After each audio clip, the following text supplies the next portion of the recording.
ಸರಿ ಹೋಗ್ತದೆ. ಚೆನ್ನಮ್ಮನವರ ನಿಧನ ನಮ್ಮ ರಾಜ್ಯದ ಜನತೆಗೆ ತುಂಬಲಾರದ ನಷ್ಟ ಅಂತ ಹೇಳಿ ನಾವೆಲ್ಲ ಭಾವಿಸಿದ್ದೇವೆ.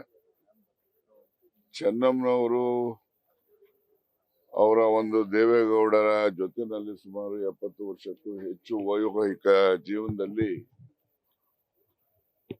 ದೇವೇಗೌಡರ ಕುಟುಂಬದ ಒಳಿತಿಗಾಗಿ ಮತ್ತು ಚೆನ್ನಮ್ಮನವರ ಅವರ ತಂದೆ ಕುಟುಂಬದವರಿಗೂ ಕೂಡ ಅವರು ಆಶ್ರಯವಾಗಿ ಎಲ್ಲರನ್ನೂ ಕೂಡ ಬೆಳೆಸಿ ದೊಡ್ಡವನಾಗಿ ಮಾಡಿ ಇವತ್ತೇನಾದ್ರು ದೇವೇಗೌಡರ ಯಶಸ್ಸಿಗೆ ಅವರ ಪಾತ್ರ ಹಿರಿದು ಅಂತಕ್ಕಂಥದ್ದನ್ನ ಎಲ್ರಿಗೂ ಕೂಡ ತಿಳಿದಿರ್ತಕ್ಕಂಥ ವಿಚಾರ.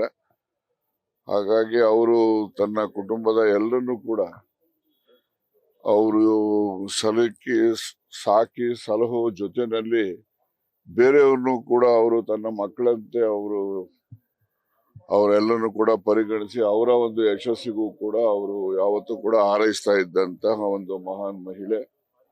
ಈ ದಿವಸ ಅವರು ನಮ್ಮನ್ನ ಅಗಲಿದ್ದಾರೆ. ಅವರ ಅಗಲಿಕೆಯಿಂದ ಆಗಿರ್ತಕ್ಕಂಥ ನಷ್ಟವನ್ನ ಅವರ ಕುಟುಂಬದವರಿಗೂ ಭರಿಸ್ತಕ್ಕಂಥ ಶಕ್ತಿ ಭಗವಂತ ದಯಪಾಲಿಸ್ಬೇಕು. ಹಾಗೇನೆ ಬೇರೆ ಎಲ್ರಿಗೂ ಕೂಡ ಅವರ ಒಂದು ಮಾರ್ಗದರ್ಶನ ಅವರ ಸಲಹೆಗಳು ನಿರಂತರವಾಗಿ ಇರಲಿ ಅಂತೇಳಿ ಹಾರೈಸ್ತೇನೆ. Thank you. ನ್ಯೂಸ್ ಫಸ್ಟ್ ನಿರ್ಭೀತಿಯಿಂದ ನಿಮ್ಮ ಪರವಾಗಿ.